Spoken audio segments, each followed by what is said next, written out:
Hello everyone, thanks for coming back to my channel. So let's grow some tomatoes in some 5-gallon buckets. So you can get these containers from Walmart, Home Depot. You can get them on Facebook Marketplace. You can go to different food places and see if they have them, because just make sure they're food safe.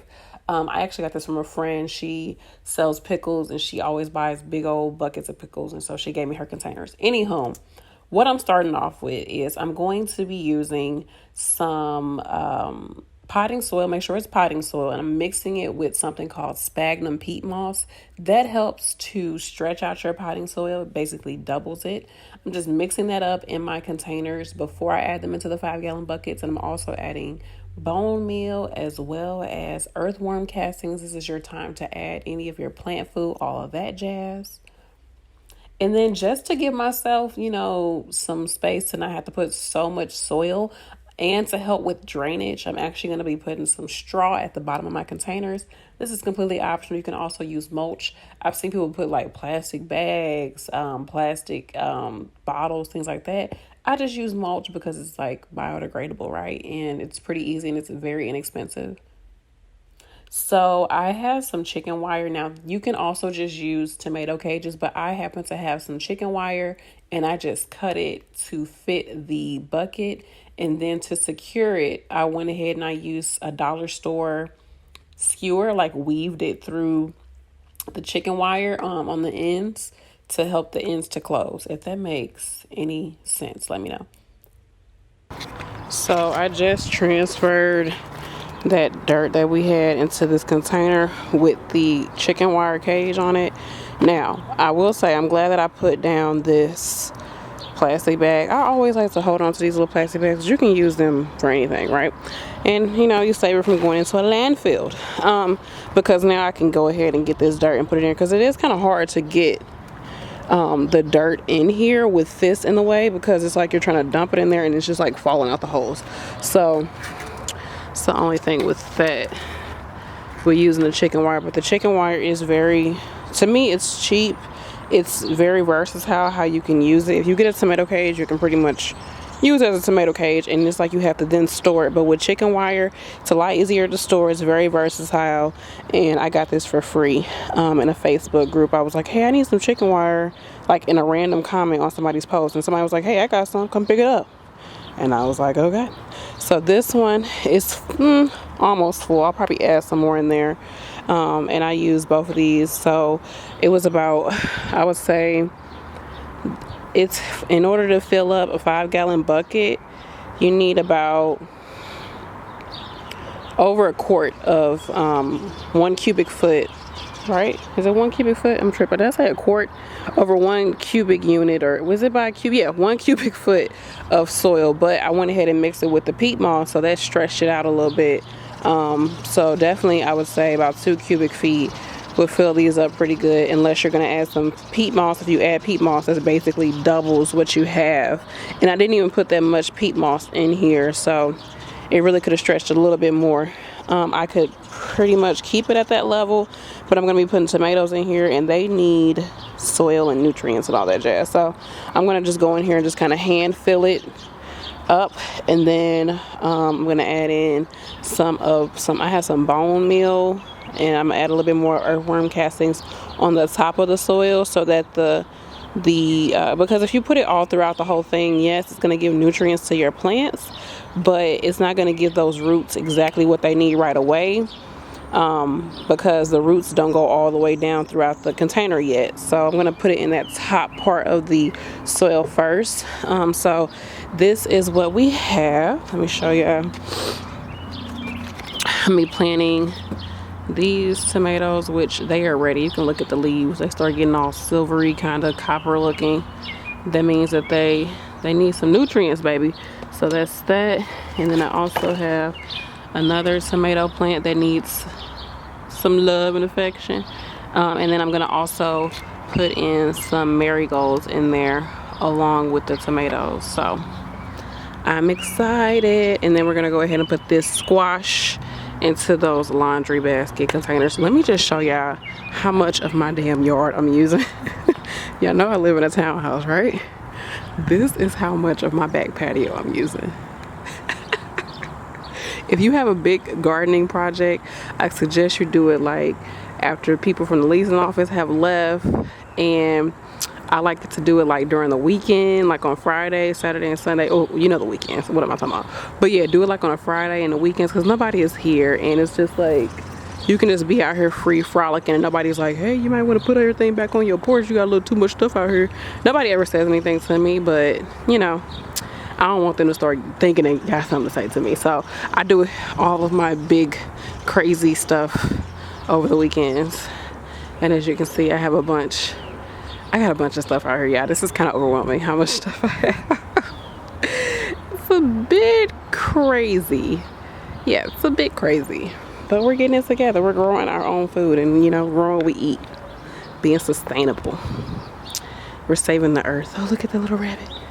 Bye-bye, rabbit. Yeah, go back over there. Nothing to see here.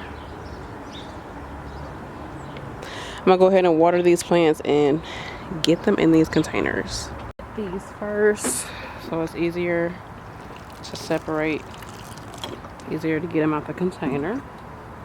As you can see, it's already, can y'all see the roots have already like really went wild. I planted these on 3/24. Get some of this bone meal, which helps with, I'm not a big, I don't know for sure, it's my first year using it, but it's supposed to help with root formation for the plant. So I'm putting that in there.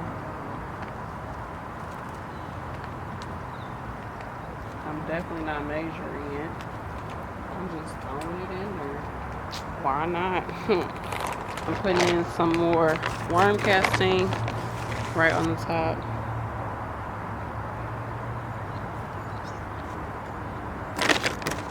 You can use your hands. I'm gonna just use this little guy to go ahead and mix it up.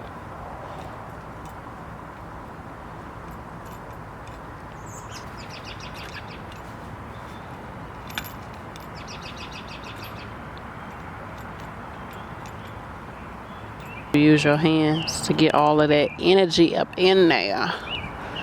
Okay.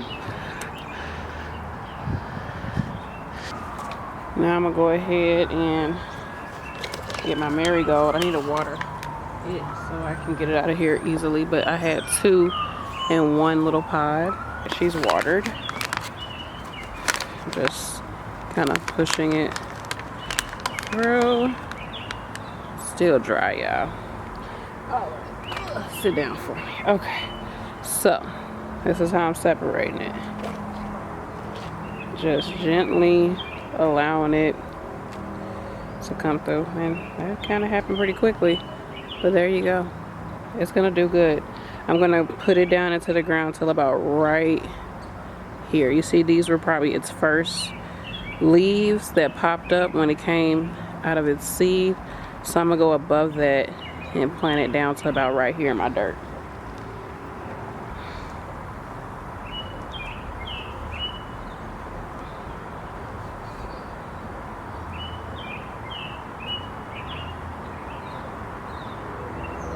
Okay, and then we're gonna put our tomato plant pretty much in the center, because it's gonna get so big. I don't want this plant to get super lopsided and like kind of too heavy on one side, so I do want to put it more so in the middle. It should come out pretty easily. You can see it was definitely getting root bound because the roots started to just basically spiral around each other. So make some space for them. Now tomatoes like to go pretty deep, because what will happen is the roots will come off of the stem even more. So you want to put it really deep so it can get nice and stable in the ground and get you some really good tomatoes. So I'm going to probably put it up to about right here. You can see it like a little nod right there, like a little node. That's more so where the true leaf was at, where the starter leaf that comes out probably was right there. But I'm gonna go up to about right here. You could go to right there and it'll still be pretty good, because this is what's gonna push out roots. But I'm gonna go a little bit deeper, because as I water it, the dirt is gonna go down the plant even more, so I want to go a little bit deeper.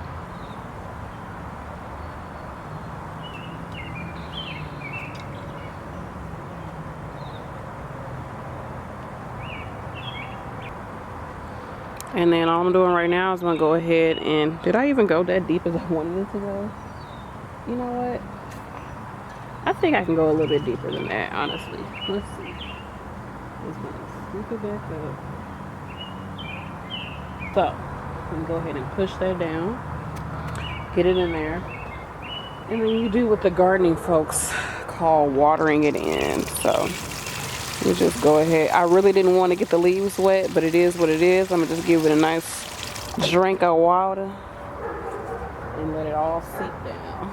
It's gonna look like, oh my gosh, you're drowning your plant, but it's gonna be all good. It will.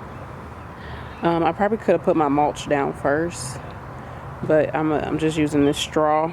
When you put the mulch down or the straw down before you water it, less of that dirt kicks back onto your actual leaves. So that's actually what you want. You don't want all that dirt on your leaves, and all the little stuff that was in the dirt is now on your leaves, and now your leaves all dirty, nasty looking. You don't want all that. So got some straw in here. Finish this off by putting a straw in here. It's not gonna look too pretty in the beginning, but let me show y'all what it looks like. So got my straw in here. You can use mulch as well. Just pulling out those leaves. Make sure I don't have those leaves covered up. You see all that dirt on there from me watering it. Oh, I'm gonna water it again probably tomorrow, and that should help get some of that, wash some of that dirt off. But we got our marigold, we got our tomato plant, and you could also put a stake in here right now so that your tomato plant can have a nice stake to grow up, so to give it some support. So this is just those long bamboo, not even bamboo, but they're like skewers that you can get from the Dollar Tree. And I'm just coming along the side of the stem and just pushing it in there. And it'll have something a little bit more stable to grow up. You can use a thicker stake. You can use 2 of them next to each other, and kind of tie them and all that jazz, and train your tomato to stay against that so it's not all falling over, because this tomato's going to get huge. Okay, y'all, it's getting dark out here, and I just want to chill. So I'm really going to just finish the rest of this in the morning. Like I said, I like to garden, you know, kind of towards the weekend, because I can just basically leave this all up out here like this, but I'm gonna move it a little bit closer to my space. But it does look a little bit better. I did straighten it up a little bit more from earlier, but I still got a bunch of stuff out here. Woo! Shit, she taking over. All right, y'all, thank you for watching.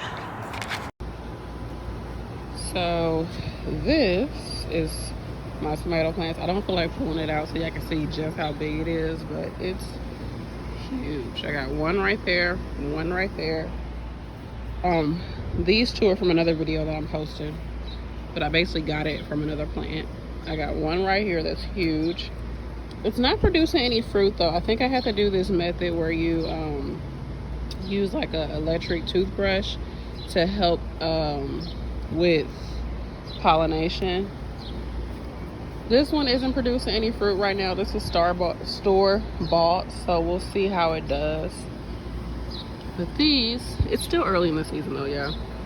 This is producing some fruit. You see down there. You can see up here. Yeah, I did the, oh, there they go too, some down here. So yeah, that's what it is. Let me see if you can see the marigolds. Here is a marigold coming up. The flower that I put in there. And over here, this is a marigold. It gets huge. So you may or may not need it or want it in there, but I just wanted to try it out again this year. That's what I did last year. But yeah, this is another marigold growing with my eggplants. But you can see she's pretty big. But this video is not about eggplants, but look how huge that is. Wow. But I'll be showing the rest of the garden today. It's been raining all night and into the morning. But in general, this is our food forest. And as you can see, this is the amount of patio you get. And this is how much we're using. We're using the mess out of this patio space. We're doing it. And we got watermelon. Okay, that's the end of the video. I don't want to show y'all too much.